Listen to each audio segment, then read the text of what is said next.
San Francisco State folks. Mashallah, holding it down. I currently live in Washington, D.C. I run what could be only called maybe as a mosque for the mosqueless, called Center DC, which is a for-profit entity with the long-term goal of getting into social enterprise. We have around 350 people who attend usually our events, targeted toward the whole community, so everyone from aunties to MCs to you name it. And that's about it. Oh, Assalamualaikum. Thanks for being here, guys. My name is Zahra. I'm a civil rights attorney. I'm also the executive director of the local office of CARE, the Council on American Islamic Relations. I've been there 6.5 years now, and I forget who I was telling recently, but they're like, what do you do at CARE? And the only way I can explain it is that every day is different. Today we were in Sacramento talking to legislators about a couple of bills that the ACLU is putting forward that look to improve the quality of life for people interacting with police, people who've been in jail and are coming back out.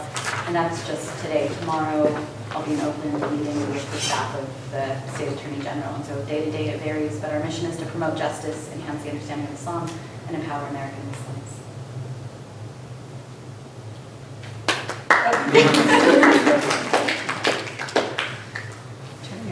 No, I don't know what I'm supposed to do now. Oh, you're supposed to talk.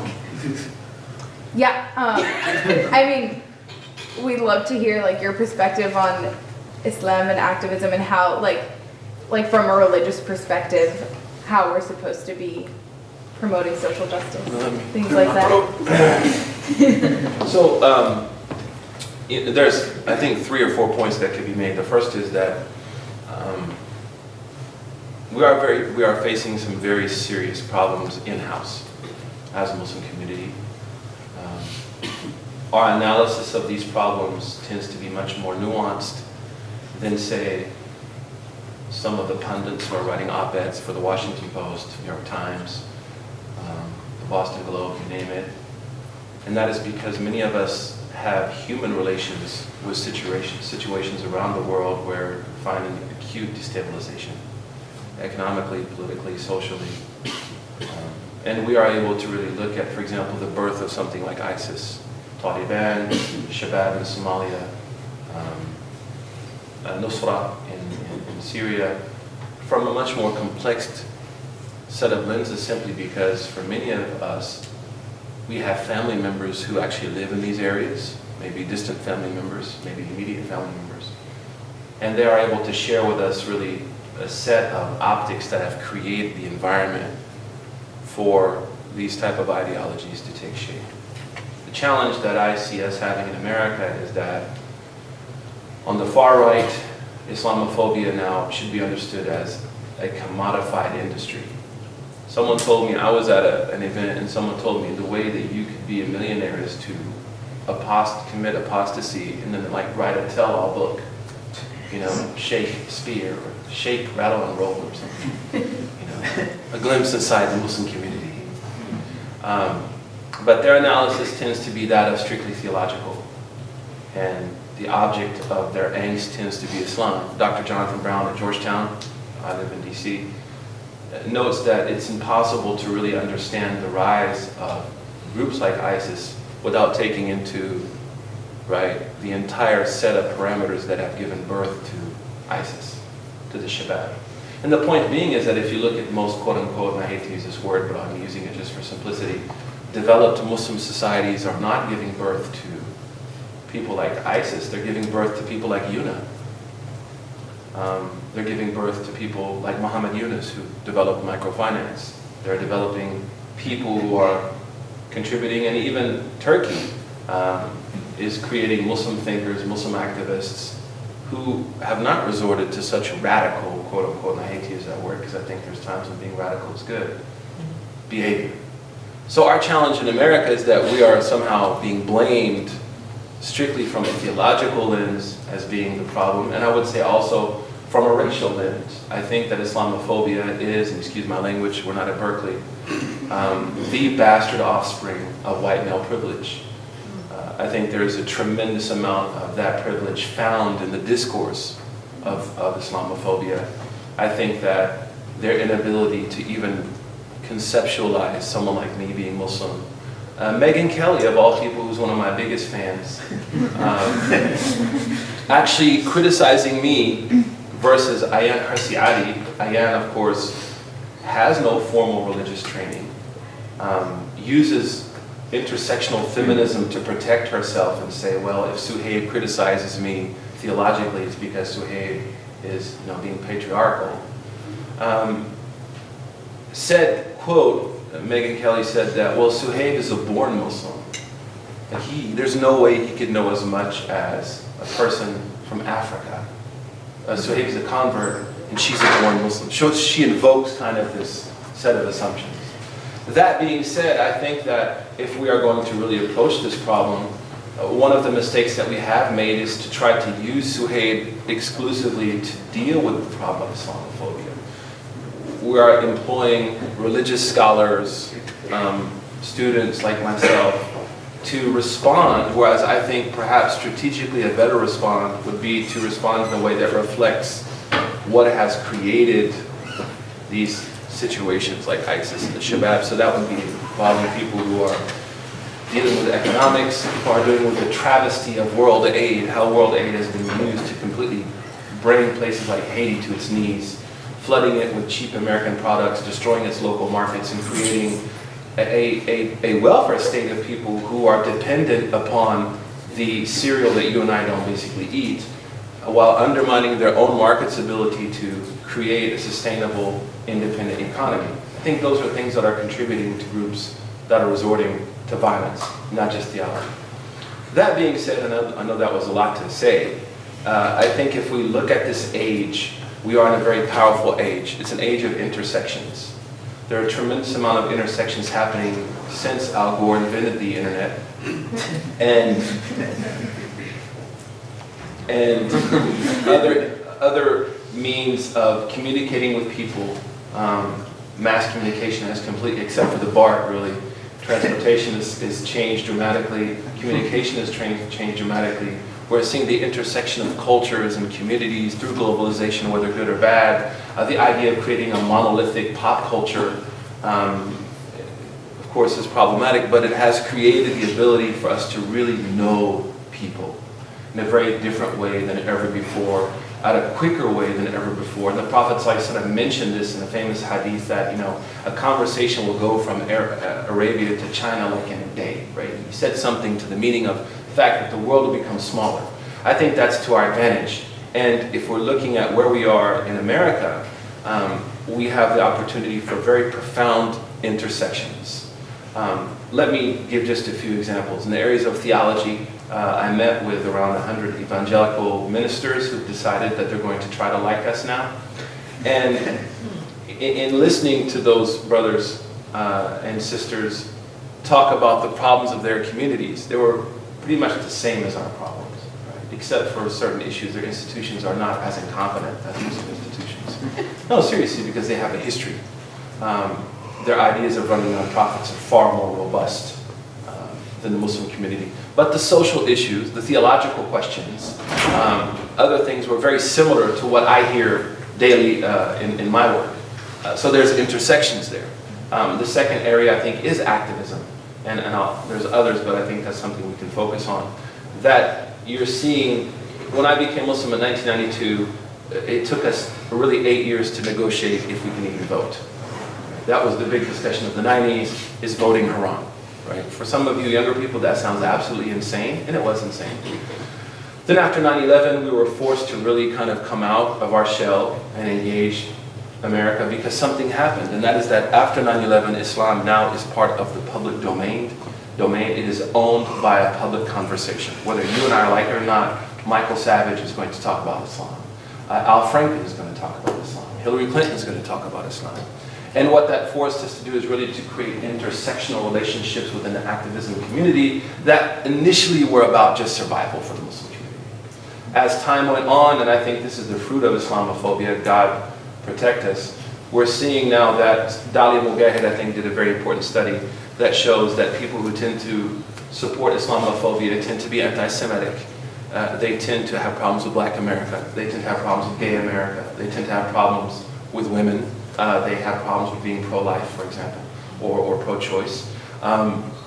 And those are those intersections now, where, for example, with the Sanders campaign, you're finding young Muslims like Linda, of course, in New York, who are not just talking about activism for the sake of the Muslim community, but have found very powerful intersections. Like, it's controversial, but I think that there's a very powerful intersection between the right of gay people to get married in this country and for me to build a mosque. I don't have to agree with that religiously, but that freedom, that guarantee of freedom, is very similar to the same freedom that allows me to form a Muslim nonprofit and build a structure, right? So now there's an intersection with a community perhaps that I would have never envisioned having some kind of intersection before. So that takes us into really 4 issues or 5, and then I'll stop, inshallah, if that's okay. So, okay. The first one being intersectional piety. We really, as a Muslim community, are going to have a strong discussion amongst ourselves about what it means to be religious in America, and what it means to work within that religiosity in a way which is going to guarantee the health of our nation. I believe that the freedoms of fellow Americans are inseparable from my own freedoms. And I believe that the transparency that should be granted to those Americans is acutely related to my ability to experience that transparency. And if I'm going to begin to pick and choose and, if you will, inject theocracy into a democracy, then I may be putting the gun to my own head and pulling the trigger. I live in the Beltway, and this is something that I've heard from people all the time. Well, Muslims tend to want freedom as far as freedom works for them. Right? And people see that great contradiction. The second thing is that I see Muslims, and this goes into the last 3 points, tend to make a number of excuses when it comes to activism. The first one is they may argue that activism is not found in our sacred scriptures. We tend to be very scripturally conservative. It's interesting that we're very rarely scripturally progressive. I've always found that very interesting. When reinforcing the ethos of security comes into play, I will quote scripture all day long. But when it comes to the challenge of being progressive, orthodox progressive, or reform progressive, whatever term is working now for people, I would say that the Quran actually deals with almost every form of activism as known in transmodern society. For example, silent protest is Surah Al-Kahf. فَأْوُوا إِلَى الْكَهْفِ. They ran to the cave. They didn't say anything. They didn't speak up. They just left. Women's participation. I tell people all the time, if they believe that women should not be involved in this work, then Moses would have never gone back to his mother, because they would have censored his sister from speaking up in front of the court of Pharaoh. But Allah says, هَلْ أَدُلُّكُمْ عَلَى مَنْ يَكْفُرُ, that she rose up and she said, I know the person who can breastfeed this child. That we have a chapter of Quran named after a woman who argues in front of the Prophet. And God says, قَدْ سَمِعَ اللَّهُ قَوْلَ الَّتِي تُجَادِلُكُمْ. Allah heard this woman arguing with you. Right? And you can, it's incredible, advocacy, right? قَالَ رَجُلٌ مُؤْمِنٌ مِنْ آلِ فِرْعَوْنَ يَكْتُمُ إِيمَانَهُ وَتَقْتُلُونَ رَجُلًا أَنْ يَقُولَ رَبِّي اللَّهِ. In the 48th chapter of the Quran, Allah says, a believer in the court of Pharaoh who hid his faith spoke on behalf of Moses to defend him. This is advocacy. Giving money to political parties who you might not completely agree with in order to accomplish something. Requires a nuanced and sophisticated approach towards activism. Look, when the Prophet, peace be upon him, needed to free some of the people who were captured by the people of Mecca, he gave money to the people of Mecca to buy the freedom of those captives. Well, this is very similar to giving money to a political party, hoping that you can have influence to ensure certain freedoms. Right? So actually it's interesting if you think about our texts, the potential of the text to speak to our needs is there. The problem is our minds may not be ready or equipped to engage in that. Now there are really 3 or 4 reasons that I see Muslims not participating in activism, but just let me give you 2 stories to show you why we should really consider supporting people that care, being careful of things like CVE, MLI, and other, I would say, kind of problematic issues. And that is that if you fail to be active, then someone else will be active on your behalf.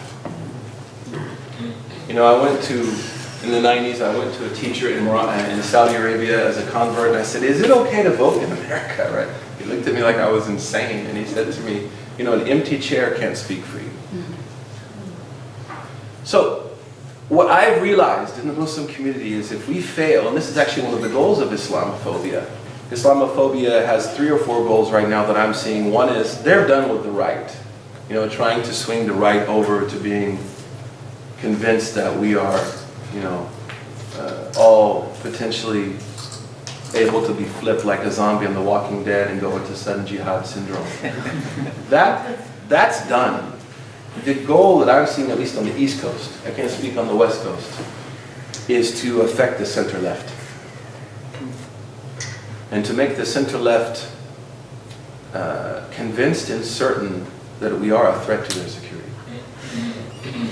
And if you think about Maslow's hierarchy of needs, when you begin to threaten people's security, they tend to do stupid things. It's just a reality, and especially white people. And I'm saying that as a white guy, so I can say, I'll invoke my white privilege to criticize white people. Right? But this is what I'm speaking, what I saw at Harvard. When I was invited here 4 years ago, do you know there was an attempt to stop me from speaking?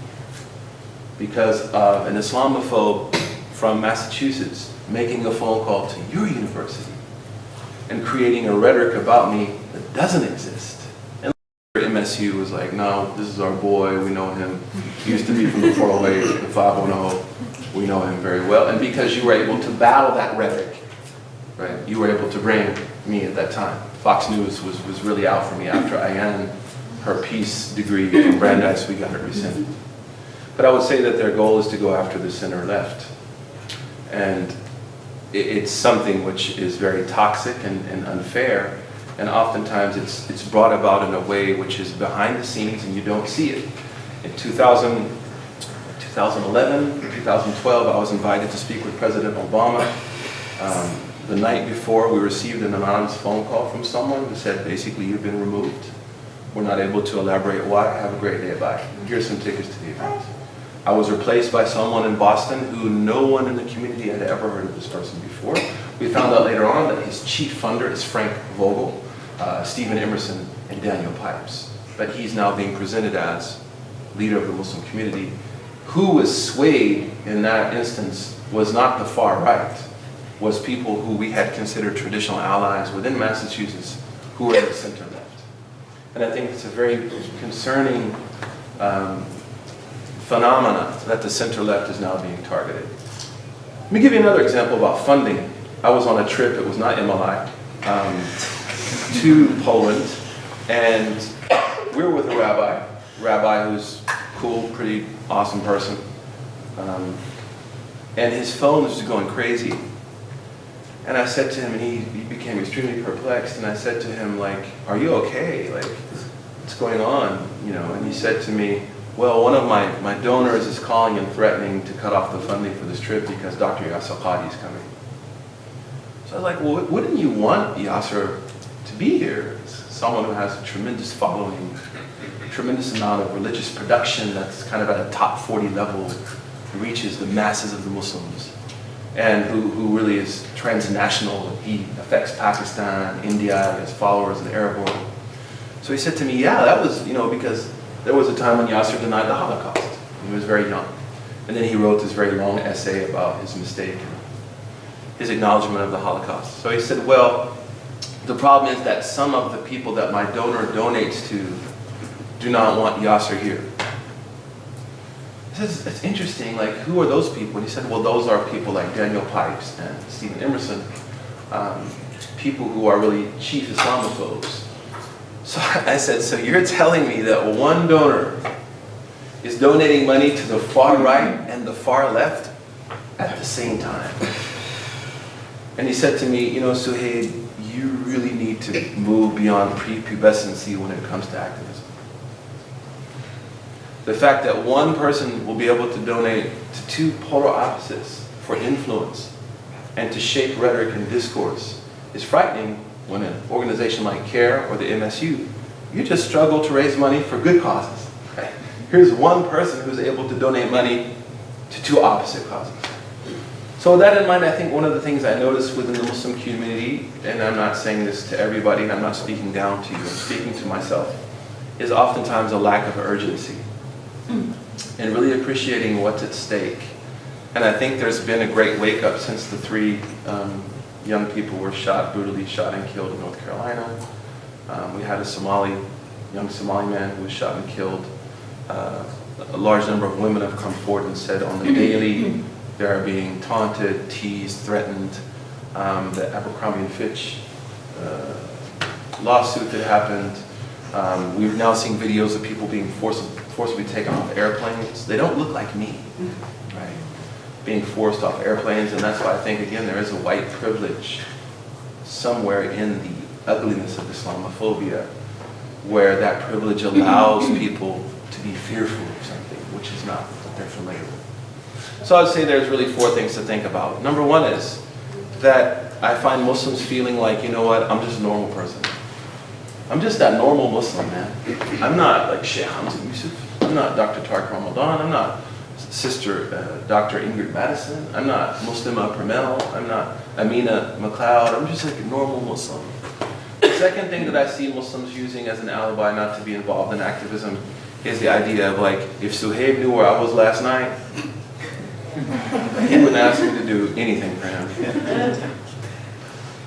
The third is that I see people fail to understand that there may be already existing efforts happening. And what I see a lot when I travel across America and in Canada recently and in Europe is the idea of kind of reinventing things that are already happening. So people want to be very selfish in their activism. Instead of perhaps partnering and coalition building. Outside of the Muslim community, Tim, so you go to, I was in a community recently, wallahi, in a 4-block area they have 3 Islamic schools. For the same age demographic. I was like, I have 3 private schools, like they're all doing the same thing. They're like, well, such and such burned the biryani back in '84. And we'll never forgive it. And then the white convert guy burned the hamburgers. He thought hamburgers were boti kebabs, and we just can't get along. It's a very invested, self-invested response. And then the lack of passion. So let's just address those and I'm done. Number 1 is, and Zahra asked me to talk a long time, so don't get mad at me. Number 1 is, in Surah Yasin, we find this beautiful example of normality not being used as an alibi to be part of the solution. Allah says in this 36th chapter of the Quran that a city was given 3 prophets, and these 3 prophets were not effective. How could 3 prophets not be freaking effective? You know, 3? 3 has to work. Allah says, فَعَزَّزْنَاهُمَا بِثَالِثٍ. We gave them 3. And as a response, وَجَاءَ مِنْ أَقْصَى الْمَدِينَةِ رَجُلٌ, a normal guy, a normal person, he hears about it, he's like, you know what, I gotta help. So Allah refers to him in the Quran and says, رَجُلٌ, a normal person. The second thing is, if Trey Songz and Usher and JT were all performing and you claim to be any type of lover of pop and real R&B, you'd be there. If Immortal Technique and Lupe and Brother Ali were performing somewhere and you claim to be someone who's a fan of conscious hip-hop, you'd probably be there. What type of person would not be around 3 prophets? So God says, "Man aqsa al-Madina," this normal man came from the farthest part of the city, which implies he wasn't that religious. Because why would he not be around 3 prophets? So his lack of religiosity is not used as an excuse to find intersection and I tell people all the time, you don't need to be religious to be human. Right? You don't have to be religious to be concerned about the problem of wealth distribution in this country. The problems of race and gender in this country should transcend our religion. And that's why in the Quran sometimes, in the context of us being called believers, we're called people. Razi says the believers are called people to remind them that the goal of their faith is to lead them to humanity. Kama amana nas. The third thing we said is collective work. After this man has this epiphany, he goes to help the prophets. He says, قَالَ يَا قَوْمِ اتَّبِعُوا الْمُرْسَلِينَ. Follow the prophets. He didn't say follow me. He said, let's work together. I feel sometimes in the Muslim community, there's a very ironic problem in our community. The far left the far right does not offer the far left redemption. But the far left also, in the name of activism, will not allow the far right or people who may be in the center right any notions of redemption. I think one of the beauties of our religion is its redemptive quality, its ability to forgive, not to demand responsibility and accountability, that's different, but not to the point that it destroys people and ruins their lives. This is a problem. When the man was caught in Medina selling military secrets to the people of Mecca, he was brought to the Prophet, and the Prophet asked him, "Why did you do that?" He said, "I was scared. My family's in Mecca. They may harm them." And the Prophet said, "You're forgiven. No problem. Just don't do it again, please, bro." Right? But the point is, he gives him redemption. Redemption is there. We tend to find a person makes one mistake on the far right or far left, and it's like Alice in Wonderland, off with their head. And we lose their talent. We lose the good that they can bring collectively to the needs of activism. And then the last is passion. So I think those are really 4 pieces that I've noticed people tend to struggle with. And again, I talked a long time because she asked me to. I told her, "You start," and she made me start. So we said number 1 is the apathy. I think Islamophobia wants us to think that they're stupid hillbillies. I think Islamophobia wants us to think that these are people who are far down south and ignorant. But when I was in Boston, I was brutally assaulted by Islamophobes around 4 or 5 times. I mean, rocked to the point where it was extremely difficult even to go home because I was concerned about my safety. And if you have a chance, if you're a lawyer, I encourage you, if you can, or not a lawyer, go look at the court documents between the Islamic Society of Boston and People for Peace and Tolerance. You'll find that the Israeli government was actually paying for the lawyers to take us to court. The embassy in Washington, D.C. This is noted. So we figured out something very quick with a brilliant Jewish lawyer that was working for us, Howard. And that is, let's just subpoena them for every freaking document they have. And when they realized that we were subpoenaing them for every document they had, they settled out of court. They would rather sell out of court than show you the depths and the money and the investment. You talk about Russia and Islamophobia in Europe, the depths of creating a rhetoric about who we are. And understanding that it's not necessarily because they hate us, it's because it's a convenient way to make money and have access to power. So there's no time to be apathetic in the face of that. The second thing we said is our religiosity. We're all sinners, we all have mistakes, we're all ethically compromised to a certain degree or another. And let's just get along with it, embrace it, help each other to overcome. That's what we're here for each other for as a spiritual community. The third thing we said is community work, being collectively organized and finding the maturity and nuance to really see beyond some of the superficial Salafi, Sufi, Shia, Sunni. Listen, Donald Trump is not caring about any of that stuff.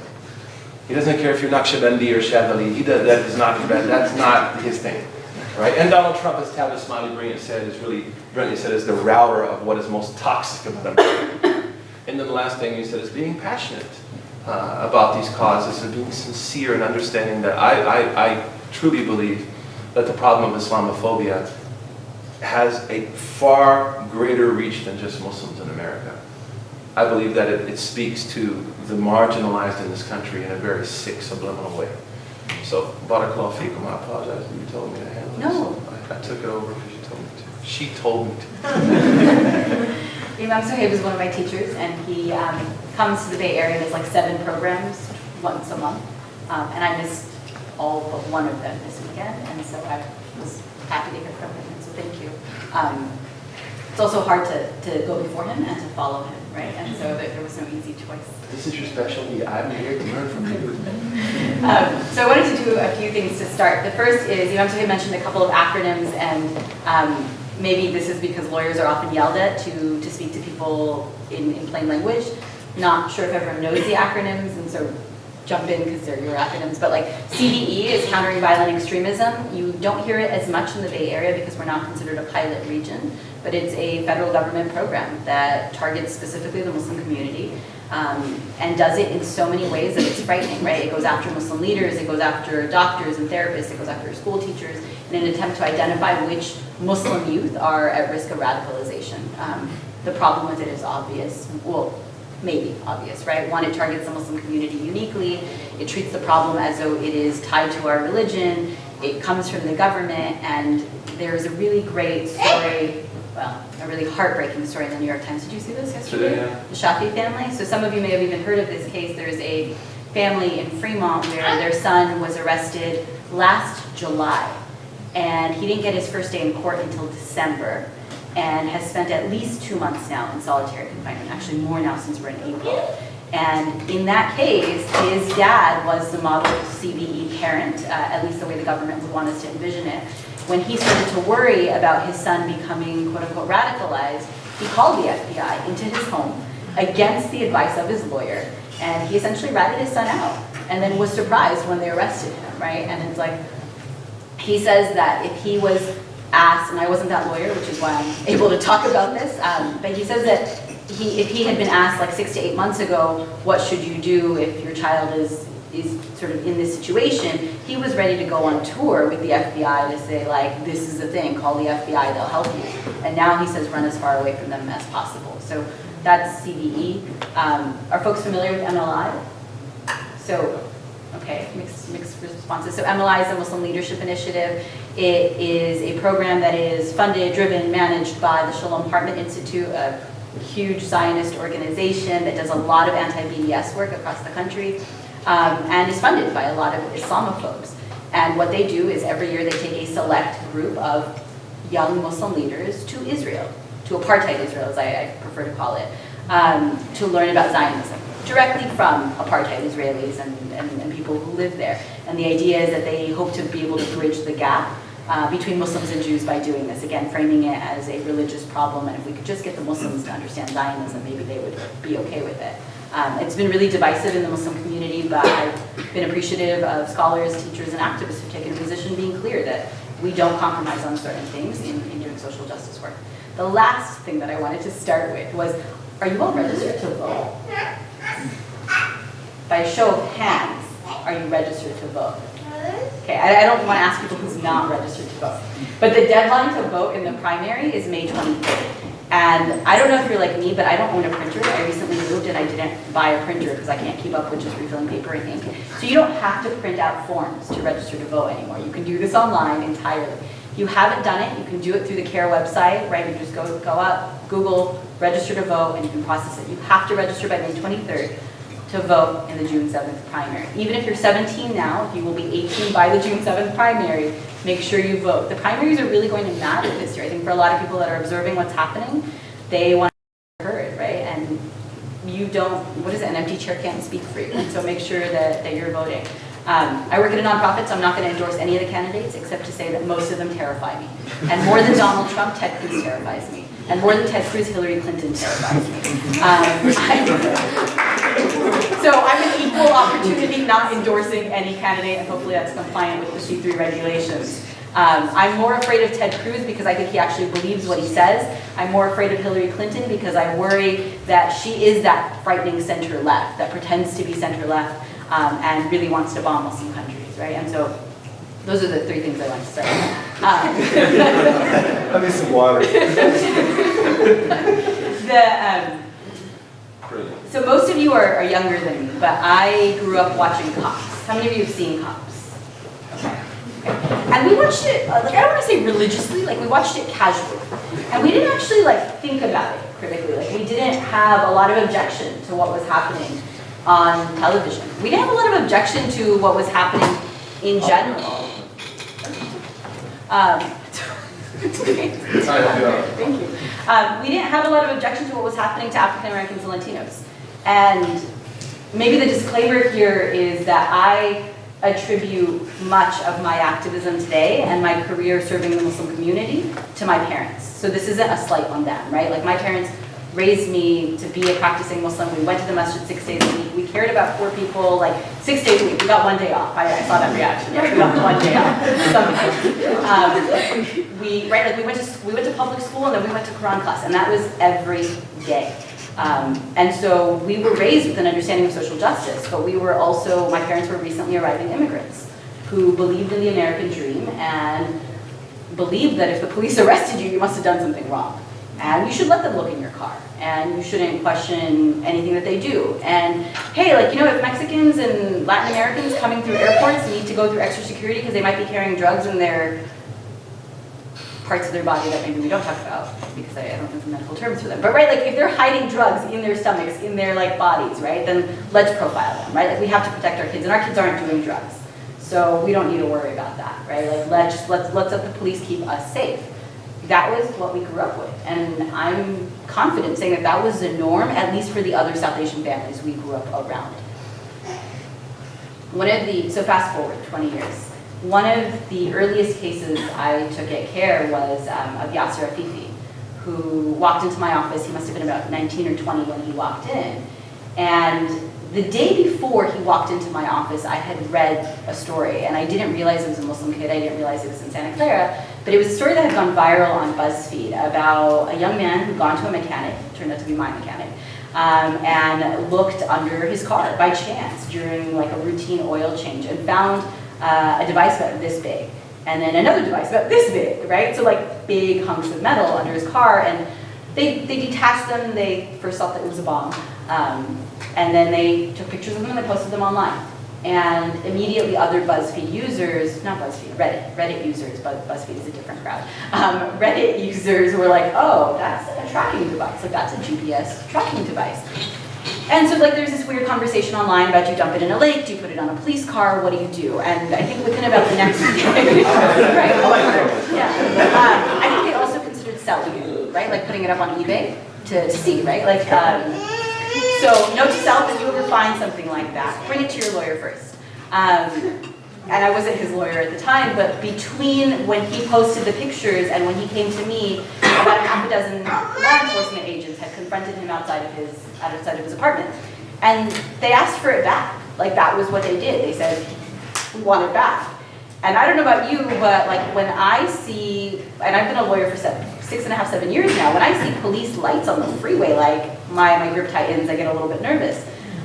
So half a dozen lawyers outside of your house, and you're 20, and they're asking for their device back, and you just realize what it was, and they're telling you, like, you're getting clear indication that they know more about your life than you would have thought, you give it back, right? Like, that was what he did. And we sued the FBI. And in the process, like, there was another case that was about 10 years older than ours that made it to the Supreme Court. And the Supreme Court essentially said that like attaching a device to someone's car is a violation of their Fourth Amendment rights. It's a bit of a dated story. It's one of the first cases I took, one of the first big cases I took at CARE.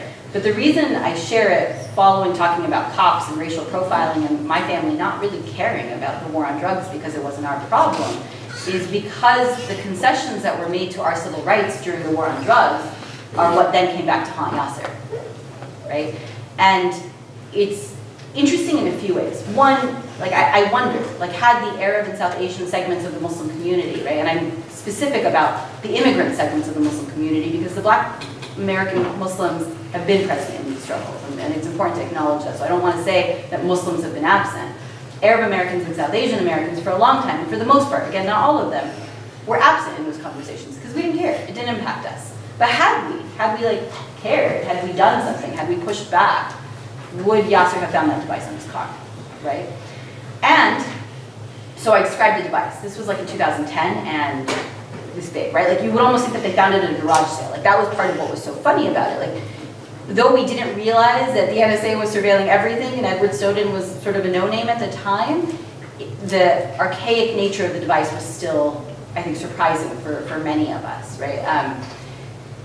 By the time the courts decided on that matter, the device, the technology was like a thing of the past, right? And what the court said was attaching the device to the car, because the Supreme Court generally decides in a very narrow scope. Like they're not going to answer all of the questions if they can figure out the issue on the first question, which is strange, right? But they're talking about attaching. Law enforcement doesn't attach devices to our cars anymore, right? Like they track us through our cell phones, like they send in informants to our communities. Like there's so many other ways they do it. And so the courts aren't the solution either. And that's the dilemma that we're in. A colleague of mine says that Roe v. Wade was a really progressive decision for its time. But it came before people were ready to accept it. It didn't have the groundswell at the time, which is why we've now spent the last several decades still talking about a woman's right to choose, right? Like North Carolina, South Carolina, like I'm sure, like it's everywhere. Texas, it's most states except the West Coast. and I'm sorry if you're not from here, but right, like most states except the West Coast, like there are, and even on the West Coast at times, there are conversations about a woman's right to choose, a woman's right to access birth control, a woman's right to get an abortion, like are parents notified, like what exactly happens, right? Just this weekend at the ACLU, we were talking again about recent examples where people are saying like, we're pushing abortions into back alleys and bringing back the coat hangers. And the reason that happens is because the legal decision comes before people are ready for it.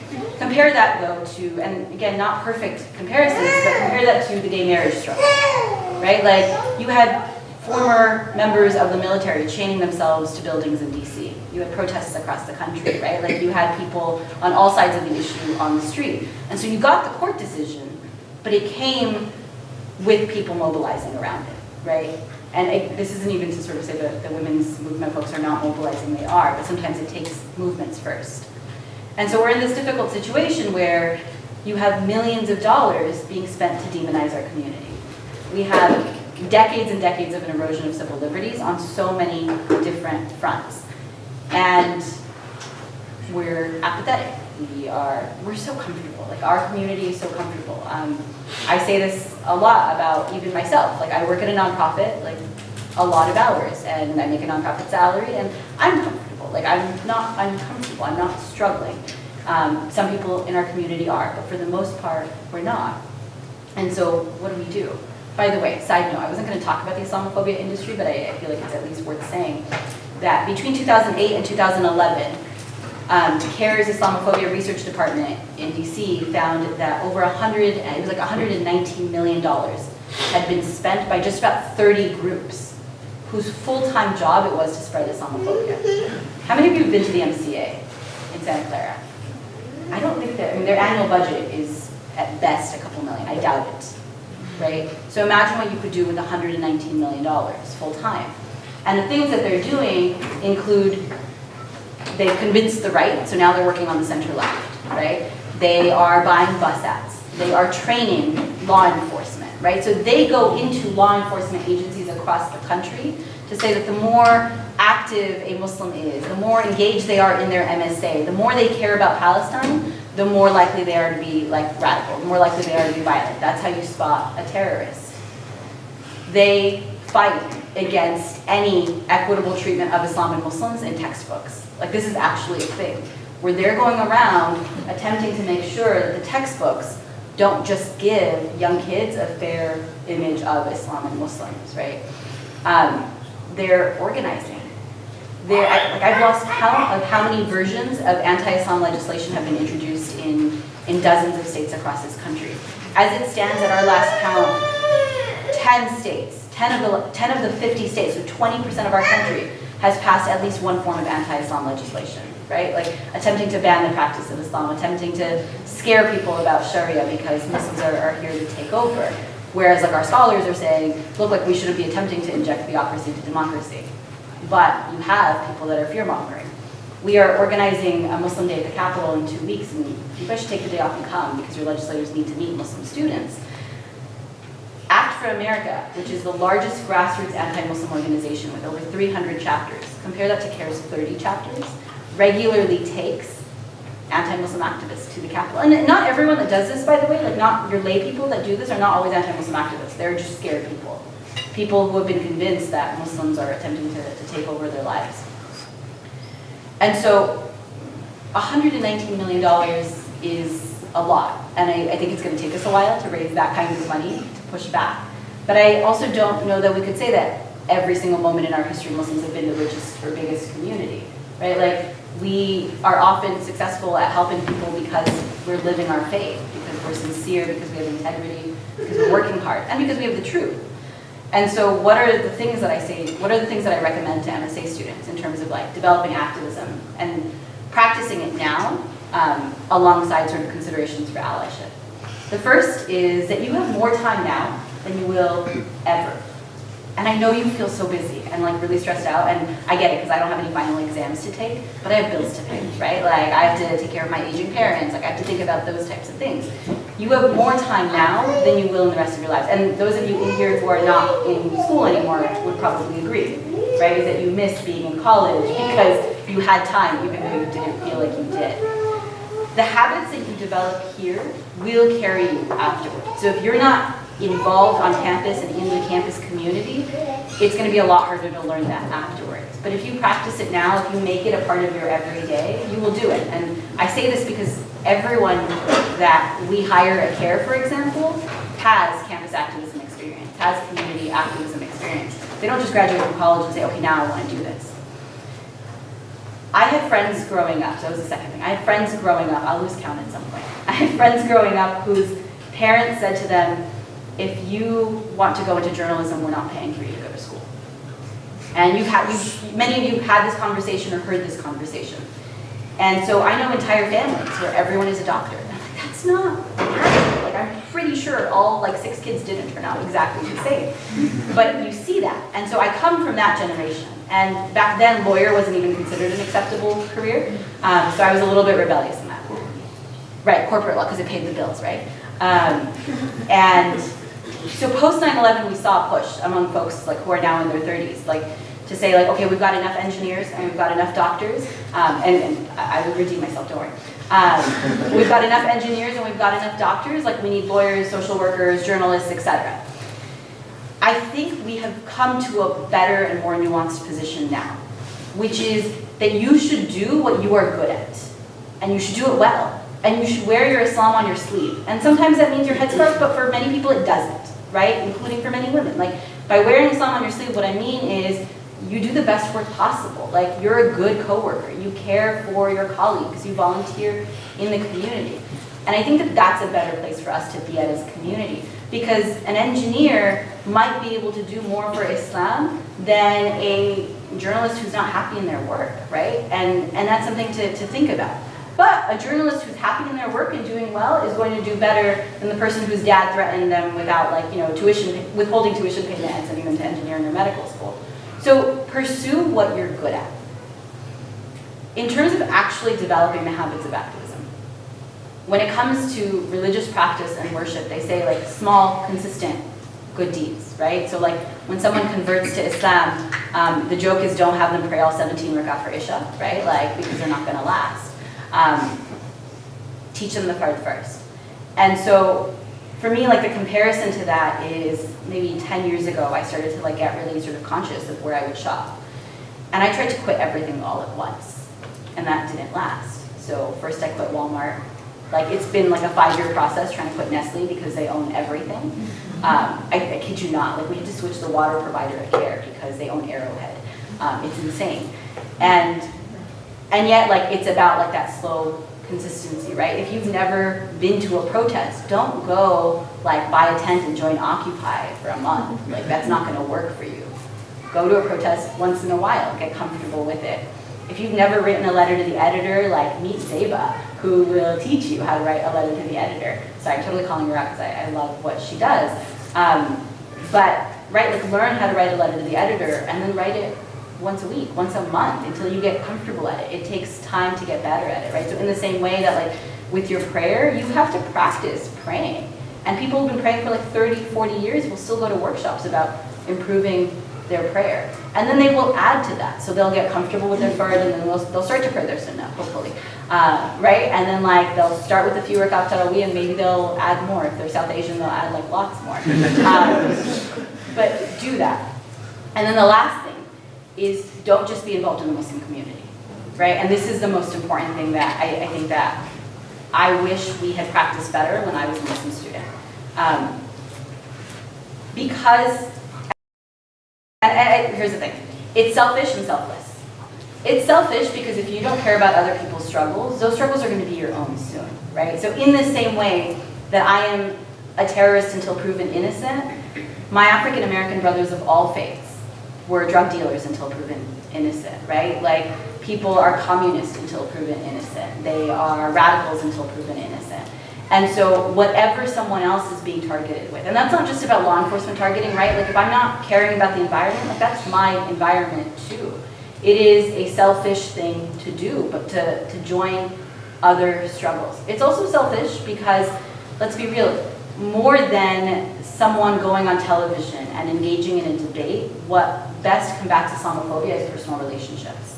Studies have shown this, is that look, I can reach 500,000 people in a minute on Fox News. It is something that we do regularly, and we're excited to be able to do that, and we do think that like those things have to be done. But the rando that's watching Fox News isn't going to be the one that defends Muslims when someone else is attacking them. The person that defends Muslims when someone else is attacking them is the person who was like in the PTA with a Muslim, or the person who cleaned up a beach with a Muslim, or like was at a homeless shelter with a Muslim. Like those are the people that are going to defend Islam and Muslims. Those are the people that are our best allies, our best potential allies. And so it's selfish. I say it's selfless because it's also the right thing to do, right? Like our religion isn't just a mercy for Muslims, it's a mercy for all people. Our religion doesn't say like just fight Islamophobia. When we look at some of the most successful Islamic movements in recent but also in longer term history, they weren't just out there at the masjid, like making sure the masjid was clean. Like they were taking care of people in need. We say at CARE that we're a Muslim organization that is non-religious, right? And so like for us, what that means is if someone calls us for help, like we're not asking when was the last time you went to the masjid, or what sect are you, or how often do you pray? And we get into this sort of like this hypothetical debate sometimes is if a Muslim wanted to work at Hooters and faced employment discrimination, would we or wouldn't we help them? And I'd like to think that we would, because we care about employment discrimination, right? If a Sikh American, and this is less true in the Bay Area where we work strongly, we work well with the Sikh Coalition and they're here and they have a great presence, but in parts of the country where there's no Sikh Coalition presence, if a Sikh American comes to CARE and says, look, like I faced employment discrimination, I need help, a lot of CARE chapters are going to step up and do that. And when we look at, for example, CARE Florida, our fastest growing chapter in the country, they pride themselves on providing legal services to all Floridians, as they call them. Floridians, yes, I think is what they call them. Because they're saying, like, our religion calls us to serve. If you look at some of the really great work that Islamic Relief and Helping Hand and others are doing, they're starting to see the value of working domestically in the United States, right? Like whether it's delivering water in Flint, Michigan, or going out after Katrina and actually like rebuilding. And so that, like this last piece is like, don't just be involved in the Muslim community. And that doesn't mean like none of you should show up to your next MSA meeting, right? So like show up to your next MSA meeting, but also figure out what else on campus you're going to do. And it just needs to be one thing, like one small, don't be the Muslim that signs up for something and never shows up, because that's not good dawah, right? But like, what's the one consistent thing that you're going to do? Part of why I love coming to campuses and why I'm so jealous of all of you is because you guys are, I think, in the last stage of your life where you will have access to just so many different people, right? The more, like, the further out you are from college, the more you're surrounded by people who are really very much like you, whether it's family or friends or relationships or work. You're not in a classroom with 30 strangers or 400 strangers if you're at like a public school, but like you don't have that anymore, and so leverage that opportunity. I'm gonna stop there because I talked longer than I thought, but questions, right? Yeah.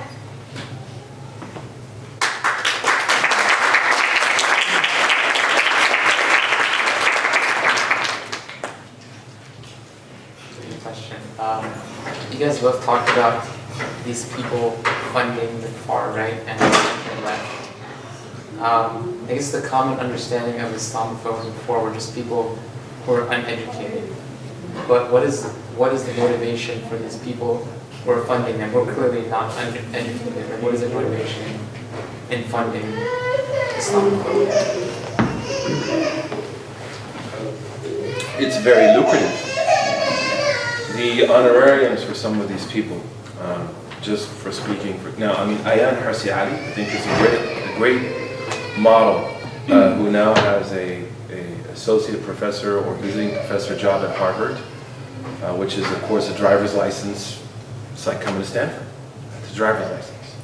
It's an academic driver's license that will get you in a lot of doors. So it's somewhat kind of Illuminati-esque, I hate to use that, in the sense of it provides you tremendous access to power. It provides you tremendous financial stability. It provides you a tremendous access to fame. And at the same time, I think that there are people who do hate us.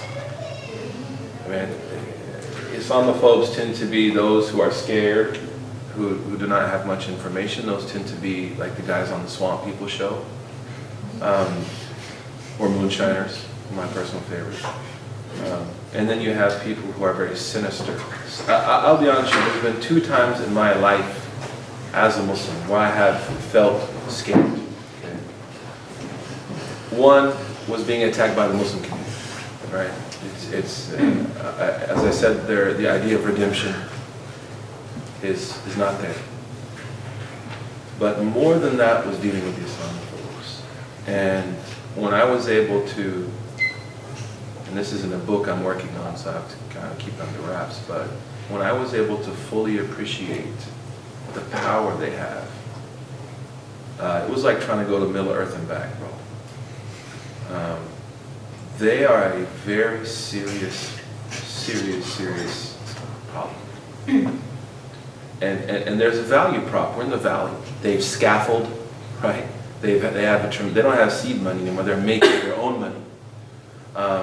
And if you are down with them, I received a phone call once from people who had claimed to have a tremendous amount of money who wanted to affect the center left. Myself and Yasser Qadi.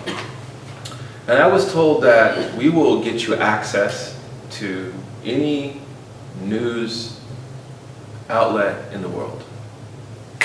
We will provide training for you from ex-Fox News mercenaries who will be willing to meet with you in the Bay Area and spend a weekend with you just helping you get your rhetoric together, right? Free of charge. And then we will make sure that you are in certain meetings, certain places. As long as you do, and they gave me kind of a litany of things. Number one is don't talk about politics in the mosque.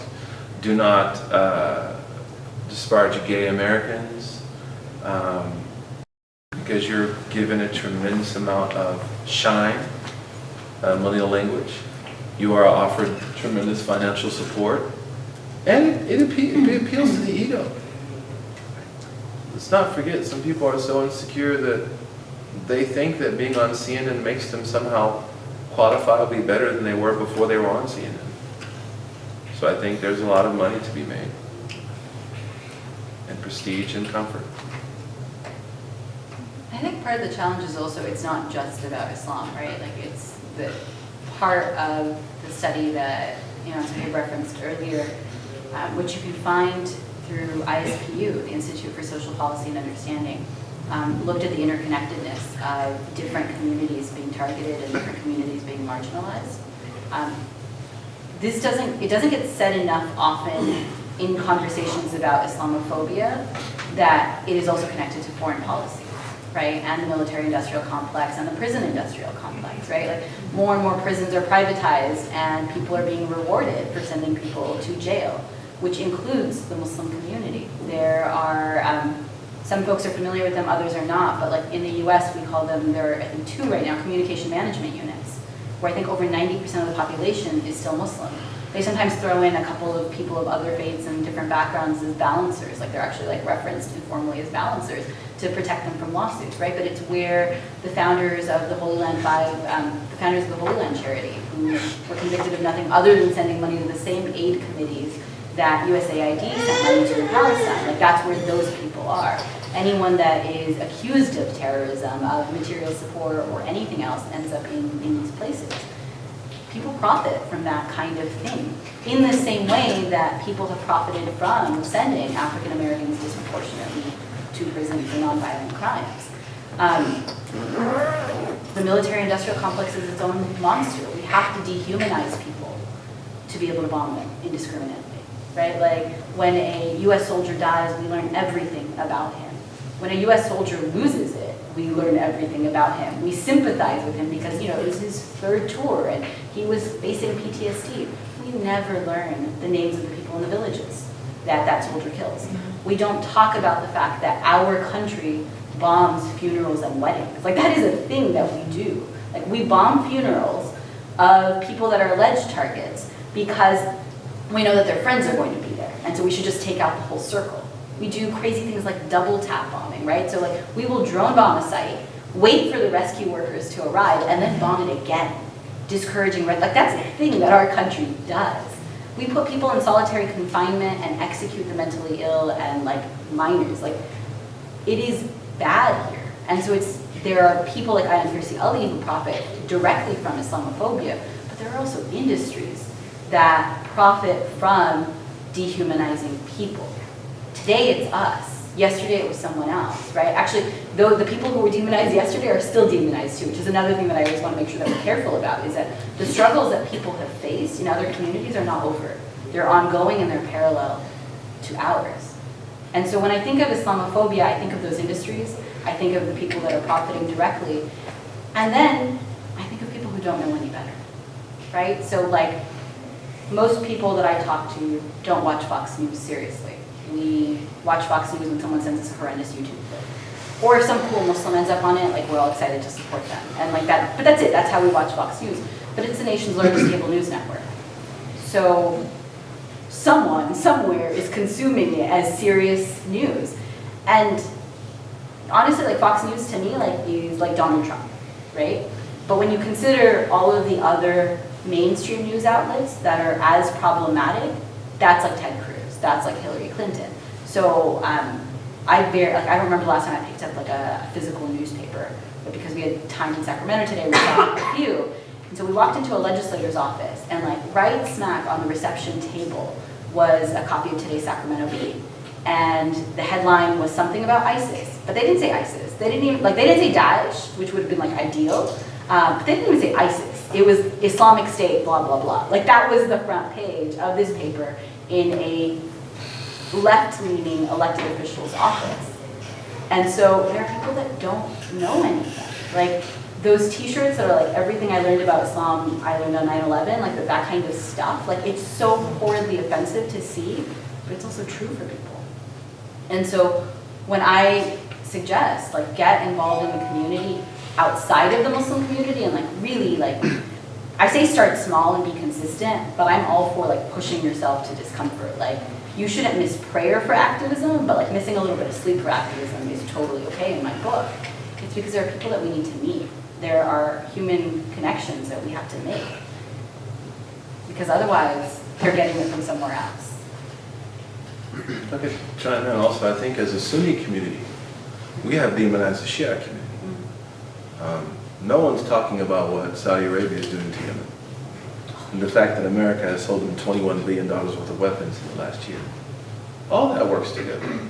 If you are going to demonize the Shia community, then you don't have a right to be upset when you are also being demonized. When you look at how the UAE was used to fund the coup in Egypt, when the Saudi Arabians were used to fund the coup in Egypt, in the name really of Islamophobia, the Islamists have taken over Cairo. And this has created now a considerable amount of destabilization in Egypt. These were elected officials at the end of the day. Whether they were great or not, you can demonize the Ikhwan, but then you're going to have to deal with someone demonizing you. And I think that there's a tremendous amount of hypocrisy. When Sheikh Nimr was brutally killed by the Saudi regime, I don't think, outside of CARE, I don't think there was one Muslim organization that denounced his killing because he's an Ayatollah. He's a Shia scholar. So those intersections, and that's why I use that word, because intersections have to be negotiated. You don't want to get hit, right? You want to be able to cross it safely. I think we have to come out with absolute clarity. Dr. Martin Luther King more or less said, Cornel West talks about when you try to stake a claim in social justice issues, be ready to have your hypocrisy put on public display. Right? So at an internal level, I think one of the ways we could all begin to address Islamophobia is, are we Islamophobic towards other Muslims? Are we demonizing other Muslims? I don't have to accept certain theological positions that I don't find as being authentic, but I do have to at least acknowledge the presence and value of people. And I worry, especially with Saudi Arabia, the absolute silence of the Sunni community on the massacre of Yemenis. Thousands of Yemenis, the Houthis. And again, what you're told is, they're Rafidi. It's a Shi'i. Again, so they've been objectified. There's no human analysis of the fact that Yemen is one of the poorest countries in the world. That, I think well over 60% of Yemenis suffer from malnutrition. Oh, that's a massive threat to Jeddah, right? And all that cups and biryani. And I think speaking out against the imprisonment of people in Turkey, the freedom of speech now that's being threatened there, in Egypt. You know, we have a lot to do, you know, but I think just being morally clear and transparent is a great start on both sides of the fence. And the killing of Shias, Sunnis in southern Iran, under the name of Maharaba, if you speak Persian, Arabic Muharaba, I think also is a suspect issue. And we need to demand clarity, at least in our own lives, if we're going to expect to be received in an honest way. I would say just consistency as the additional criteria, which I think you're alluding to, but I want to be clear that consistency is important too.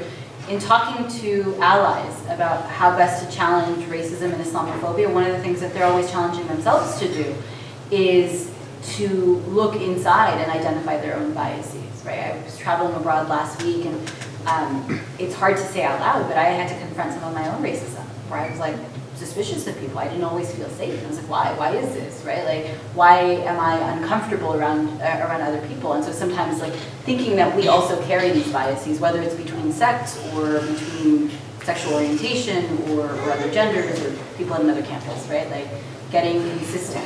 One of my mentors, Dr. Baba Abdul Hadi at San Francisco State, who runs the Middle Eastern Diaspora Studies program, which you should check out, by the way, says that we have to remember that justice is not divisible, is that it can't be justice for me and no one else, right? Not justice for just us. Unfortunately, I think we're out of time, so we probably won't be able to take any more questions, but I'd like to give a huge thanks to our speakers. Can we get a round of applause, please?